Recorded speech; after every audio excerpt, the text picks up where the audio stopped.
Hola, ¿cómo están? Bueno, voy a explicar la lectura denotativa y la lectura connotativa de imágenes.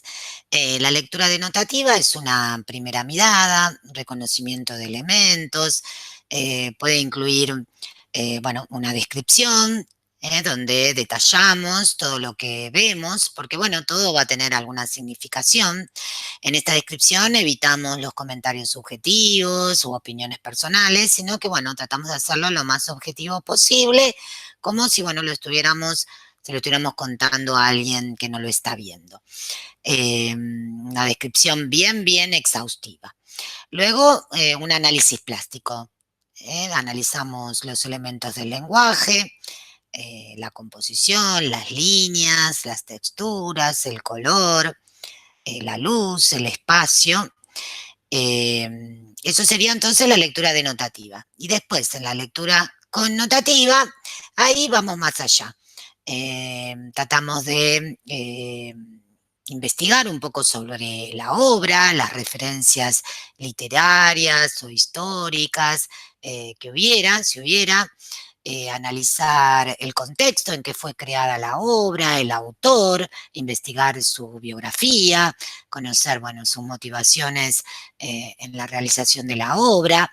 Es decir, todos los significados culturales, las connotaciones culturales que rodean a la obra, en el contexto de aparición y también en el contexto de recepción, que es el momento en que nosotros la estamos viendo. Ahí, bueno, podemos hacer relaciones con otras obras de arte, otras obras de la cultura, como pueden ser películas, libros, otros artistas que han tocado el tema o la técnica. eh, y también, bueno, puede incluir una interpretación subjetiva, una interpretación personal, donde, bueno, demos algún parecer subjetivo. Todo eso entonces es la lectura connotativa. Recuerden que el arte es un proceso relacional y intersubjetivo. Relacional porque hace relaciones con el mundo, con la cultura, e intersubjetivo porque, bueno, esas relaciones se dan entre personas, entre subjetividades. Eh, para seguir un poco, bueno, con este tema, voy a proyectar, bueno, la obra de Picasso. Voy a dar un ejemplo de cómo hacer esta lectura denotativa y connotativa. Y vamos a analizar, bueno, esta pintura de Picasso que se llama Guernica. Bueno, siempre que analizamos una obra está bueno saber las características, los datos de esa obra. En este caso se llama Guernica, es de Pablo Picasso, la fecha es 1937. Sus medidas son 3 metros 49 centímetros por 7 metros 77 centímetros. Es una obra grande. La técnica es óleo sobre lienzo y la ubicación, donde está ubicada actualmente esta pintura, está en el Museo de Arte Reina Sofía en Madrid. Bueno, entonces empezamos con la lectura denotativa. Vamos a hacer una descripción, ¿sí? Les pido que hagan una descripción bien exhaustiva de cada elemento. Por ejemplo, bueno, tenemos que seguir como un orden cuando la pintura por ahí tiene mucho detalle. Bueno, ahí elegimos como qué guía de lectura hacemos, ¿sí? Analizamos primero la figura y después el fondo o varias figuras. Bueno, y entonces acá a la izquierda tenemos este personaje que, por ejemplo, es una mujer, decir cómo está esa mujer, porque es una mujer, está mirando para arriba con la boca abierta, tiene la lengua en forma de punta, en sus brazos tiene un bebé o un niño que, bueno, por la forma en que está, pareciera que está muerto, ¿no? Bueno, y así cada elemento describirlo, cada animal que vemos, cada elemento, detalladamente describir cada elemento porque todo, bueno, va a tener una significación y un simbolismo y por algo lo puso el autor en la obra. Luego, bueno, hacemos el análisis plástico. Ahí tenemos que analizar la composición, la organización que planteó el artista, cómo fue organizando los elementos, Ahí nos olvidamos de los elementos figurativos que vemos. Solo tratamos de ver direcciones principales, secundarias, formas simples que se formen, ritmos. Bueno, y en ese caso podemos observar acá una diagonal, acá otra diagonal que forma un triángulo, ¿sí? Y también observamos acá como una vertical que de alguna manera divide el cuadro en dos partes, ¿no? Si se fijan, de este lado hay como una especie de habitación, que sería como un interior, y de este lado tenemos un exterior, porque hay casas vistas de afuera. El esquema de la composición lo podemos hacer con un papel de calcar sobre la reproducción, o si no, en formato digital podemos hacer con el Paint esas direcciones que les marqué. Bien, y después lo narro y digo, la obra está compuesta por dos diagonales que forman un triángulo cuyo vértice es la lámpara, y también encontramos un eje vertical casi en el medio que divide la obra en dos partes, un interior y un exterior. Luego nos quedaría analizar la línea de contorno. Eh, si se fijan, bueno, eso tenemos que analizarlo, tenemos que tener una buena reproducción que podamos agrandar. Fíjense que hay muchas líneas, en general negras, ¿sí? Algunas blancas, algunas grises, líneas rectas, líneas onduladas, líneas curvas, tenemos líneas moduladas, esas líneas que se hacen un poquito gruesas en algún lado, como por ejemplo acá en la pierna, líneas más gruesas, más finas. Bueno, describir todas las líneas de contorno. Luego las texturas táctiles no tenemos, ¿sí? Al menos no observamos en la reproducción. Texturas visuales encontramos, por ejemplo, recuerden que las texturas visuales son líneas, puntos, grafismos, formitas que se repiten y simulan alguna calidad de superficie. En este caso, tenemos, bueno, acá todas estas liñitas que simulan el pelaje del caballo, también estas líneas que simulan pelo, acá en el caballo, en esta mujer. También, bueno, en las ropas hay como unas líneas que simulan una textura. También las tejas acá del techo también simulan una textura.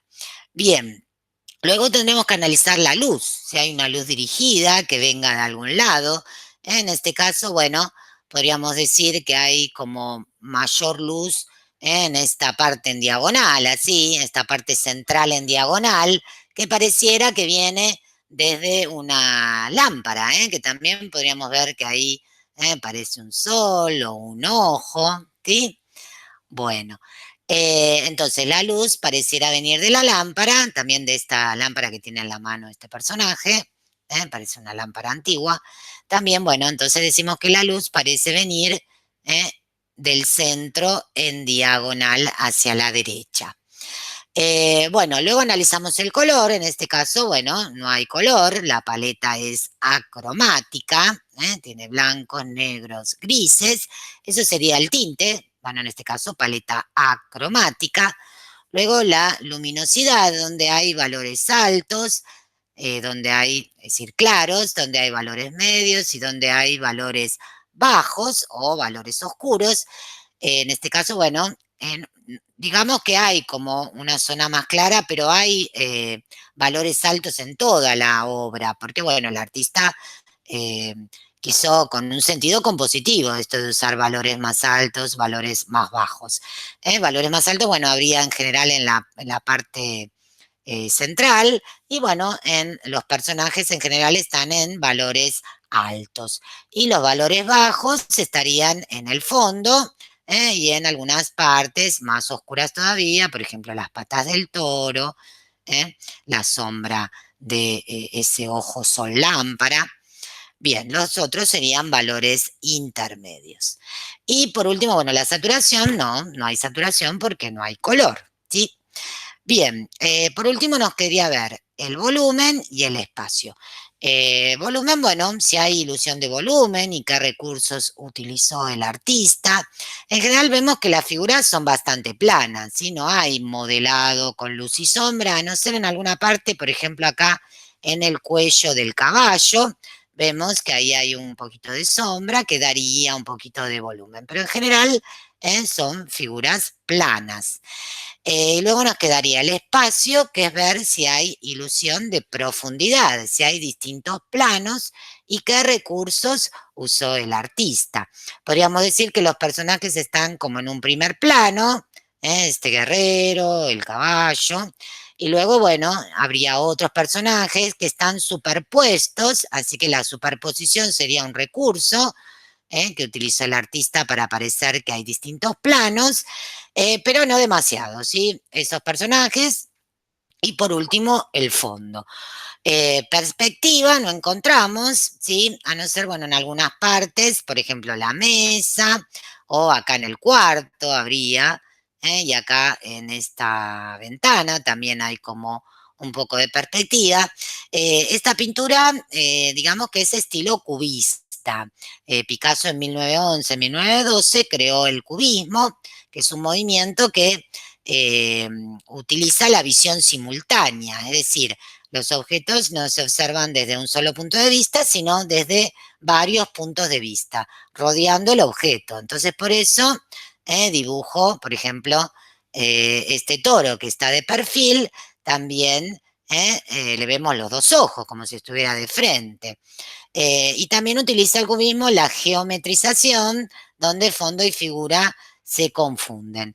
En este caso, bueno, él pintó esta obra muy posterior, en 1937, y tomó algunos elementos del cubismo, como es la geometrización, vean cómo está todo fragmentado el cuerpo del caballo, pero también, bueno, hay algunos indicadores de espacio que no se usaban en el cubismo, como es este de la mesa que les decía, el cuarto y la perspectiva en la ventana. Bien, eso entonces sería el análisis plástico. Nos quedaría entonces luego la lectura connotativa. En la lectura connotativa, bueno, tengo que investigar la historia del cuadro, ¿por qué? ¿Qué lo llevó al artista a pintar este cuadro? ¿Qué interpretaciones hago? ¿Qué es lo que me parece que está pasando? La biografía del autor, conocer, bueno, todo el contexto de aparición de la obra y luego, bueno, puedo hacer una interpretación subjetiva, personal, viendo, bueno, qué significados tienen algunos elementos que vemos en la obra, por ejemplo, porque hay un toro, qué simboliza el ojo sol lámpara, por qué las armas están rotas. Observen que acá hay una mano con una espada rota y hay una flor que simbolizan, bueno, por ejemplo, ese ojo sol lámpara, porque el autor no usó color. Bueno, y podemos seguir investigando, viendo qué otros autores dijeron algo sobre la obra, relacionarlo con otros autores que tomaron el mismo tema o tomaron esta pintura, algunas partes se apropiaron de la pintura como sucede en el arte contemporáneo, donde uno realiza citas o parodias o apropiaciones de algunos elementos de imágenes para recrearlas y crear una nueva imagen con otro sentido. Bueno, esto sería todo. Bueno, les mando entonces que investiguen la historia del cuadro y realicen la lectura denotativa y la lectura connotativa de esta obra de Picasso. Luego realizaremos de otras obras. Bueno, espero que les haya servido la explicación y bueno, nos vemos pronto.